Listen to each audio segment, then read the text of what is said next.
Welcome to CoreLogic's update on housing market conditions for August 2018, brought to you by onthehouse.com.au. Last month we saw our national index move through the 10th straight month of falling home values.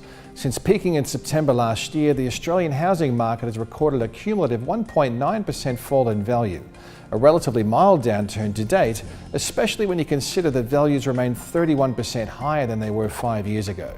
The month of July saw the housing downturn gathering some momentum though. On a national basis, the 0.6% month-on-month fall was the largest decline since September 2011, and the rolling quarterly change at 0.9% hasn't been this low since January 2012. 5 of the 8 capital cities saw values slip lower over the past 3 months, and trends across the regional housing markets where conditions have generally been more resilient to falls have also turned negative. The weakness in dwelling values is being driven by the long-running declines in Perth and Darwin, along with an acceleration in the rate of decline across Sydney and Melbourne. Outside of these cities, growth rates are generally slowing as tighter credit conditions broadly dampen housing market activity. Across the capital cities, Melbourne has been leading the downturn, with the quarterly rate of decline outpacing Sydney since May this year. Melbourne dwelling values were down 1.8% over the past 3 months, followed by Perth, which was down 1.5%, and Sydney, where the market was down 1.1%. Melbourne's decline phase commenced 5 months later than Sydney's, with the market peaking in November last year. Since that time, Melbourne dwelling values have fallen by 2.9%, while in Sydney, where values peaked 12 months ago, the market's down 5.4%. Those cities where values continue to trend higher have also seen a sharp reduction in the rate of capital gain. In Brisbane and Adelaide, where housing values are rising at a more sustainable pace over the last 5 years, the annual rate of capital gains has weakened. In Brisbane, the annual rate of growth has eased from 2.9% a year ago to 1.2% over the past 12 months, and in Adelaide, the annual growth rate has dropped from 5.4% a year ago to just 0.7% over the most recent 12-month period. Even the Hobart market, where the annual pace of capital gains has held in double-digit growth territory since January 2017, is starting to slow down. Dwelling values were steady over the month, and the annual rate of growth slowed to 11.5%. Still strong, but the slowest annual growth rate since February 2017. Over the past 3 months, Hobart dwelling values have increased by just 1.1%, which is their slowest rate of increase over a 3-month period since July 2016. Focusing on the regional markets, dwelling values were down 0.2% across the combined regionals index over the 3 months ending July, driven by falls across regional New South Wales, where the market was 0.2% lower. Values were also down 0.6% across regional Queensland and regional WA, which recorded the largest decline over the quarter, down 3.5%. While 3 of the 7 rest of state regions saw a fall in values over the 3-month period, the pace of growth across the remaining regional areas has clearly decelerated, contributing to the overall softer national result. Settled sales numbers highlight the market weakness, with the number of dwelling sales falling by almost 10% over the 12 months ending July 2018. Every capital city, apart from Adelaide, has seen a reduction in the number of settled sales, with the largest annual declines recorded in Sydney and Melbourne, where the sales over the past 12 months were down 17% and 15% respectively. As activity in the market slows, inventory levels have risen and vendors have lost some leverage. Total advertised stock levels are almost 8% higher than a year ago, reaching the highest level for this time of the year since 2012. With more properties to choose from, buyers are negotiating harder, resulting in higher vendor discounting rates and longer selling times for private treaty sales. Of course, conditions are very different from city to city and across the regions. In Sydney, the housing downturn marked its 1-year anniversary, with the market peaking in July last year. Since that time, Sydney house values have reduced by 7%, while unit values have been somewhat more resilient, falling by 2.2% since peaking. There's been an ongoing divergence in the performance across different price points across Sydney, with the most expensive quarter of the market down 8% over the past 12 months, while the most affordable quarter of the market has seen values fall by only 1.8%. A rise in the number of first home buyers and more focus on debt-to-income ratios from lenders is likely skewing market activity towards the middle and lower end of the market. Melbourne's downturn accelerated in July, with dwelling values falling by almost 1% over the month to be 1.8% lower over the past 3 months, the largest quarterly decline amongst the capitals and the most significant drop in value since January 2012. Since peaking in November last year, Melbourne house values are down 3.7%, while the unit market has seen values trending lower only since April of this year and are down 1.1%. There has been some material divergence in growth rates between higher priced properties and the lower end of the market, with Melbourne's top quartile values falling by 4.1% over the past 12 months, while the least expensive quarter of the market is up 7.5%. The stronger growth conditions across the more affordable end of the market can be attributed to first home buyers propping up demand, as well as borrowing capacity for more expensive properties being impacted by tighter debt-to-income ratios from lenders. Brisbane has become one of the best performing capital city housing markets, not because growth rates have accelerated, but simply because most other cities have slowed down at a faster rate. The first 7 months of the year have seen Brisbane dwelling values rise by 0.4%, a fairly mild result, but it's the second highest growth rate after Hobart, where values were 5.8% higher over the same time frame.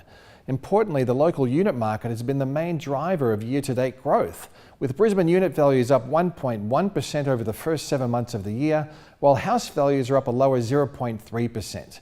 While the recovery in Brisbane's unit market seems to be at an early stage, the construction cycle peaked almost 2 years ago. With supply winding down and population growth ramping up, we may see the local unit market staging a gradual improvement. However, unit values need to rise by almost 11% before returning to the previous nominal high, which was more than a decade ago.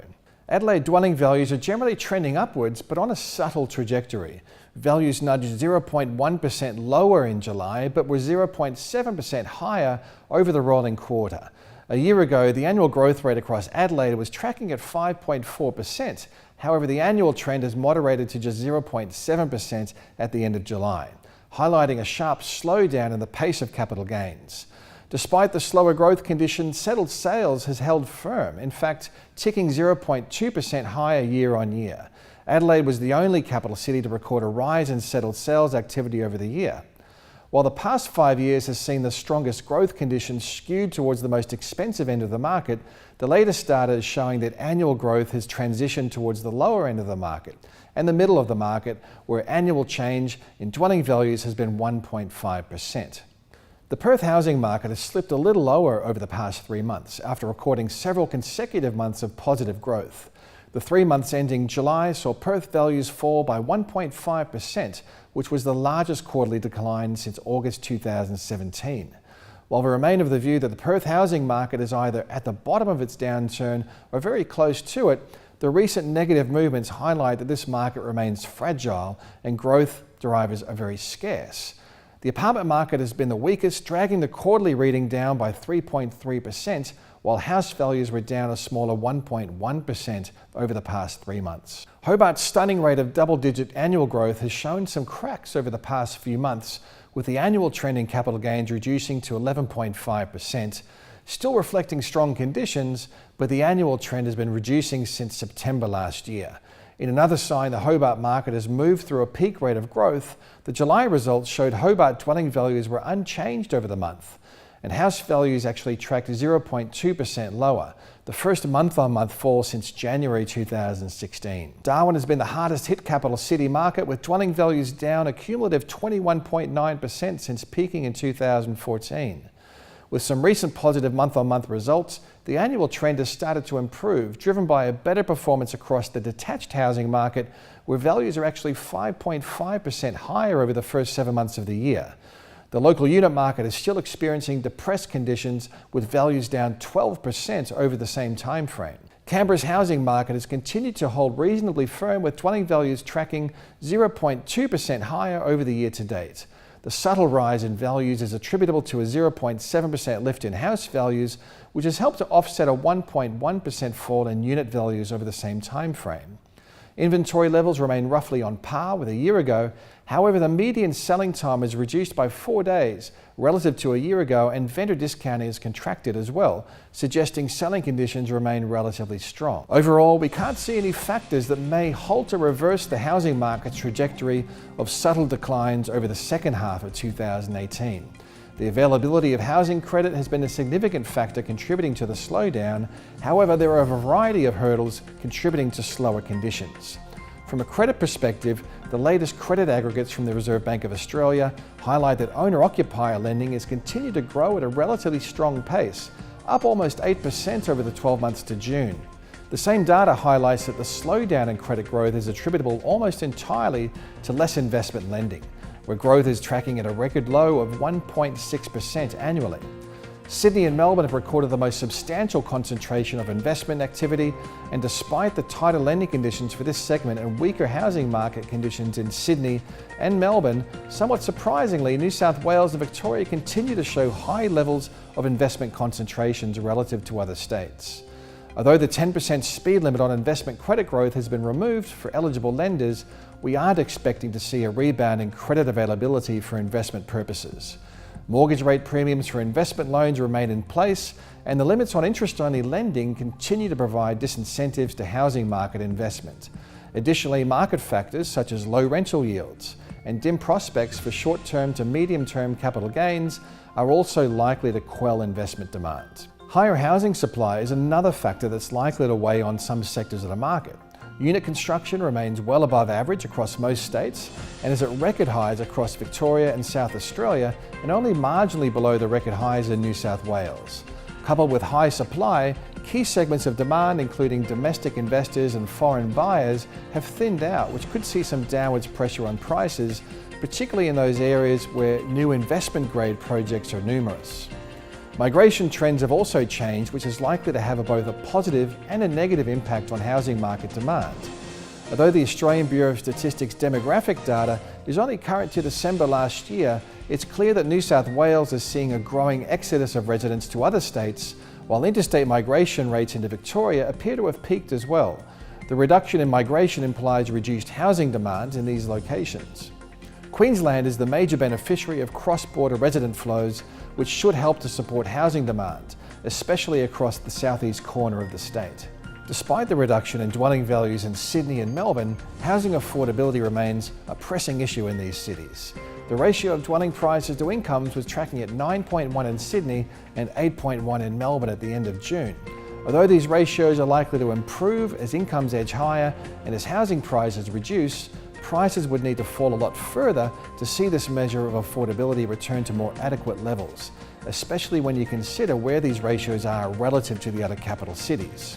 While dampening factors are clearly at play, consistently low mortgage rates will continue to provide a support buffer, which should help to keep a floor under housing demand. Owner-occupiers continue to enjoy mortgage rates at the lowest level since the 1960s, and although investors are paying about a 60 basis point premium on their home loans, interest rates remain low for this segment of the marketplace as well. Higher funding costs could see mortgage rates edge a little bit higher. However, we would need to see mortgage rates rise by more than 150 basis points before returning to the 20-year average of 6.8%. Even though smaller lenders have increased owner-occupier mortgage rates, some larger lenders have recently reduced interest rates for certain owner-occupier mortgages. Considering the 30% limit on interest-only loan originations and the stiff interest rate premiums for interest-only loans, it's likely we'll see more owner-occupiers gradually consume a greater share of market activity relative to investors going forward. With the housing market changing rapidly, it's becoming even more important to stay across the trends as well as the key economic and demographic factors at play. The CoreLogic research pages are maintained with a frequent update schedule on the key issues. Stay up to date at www.corelogic.com.au.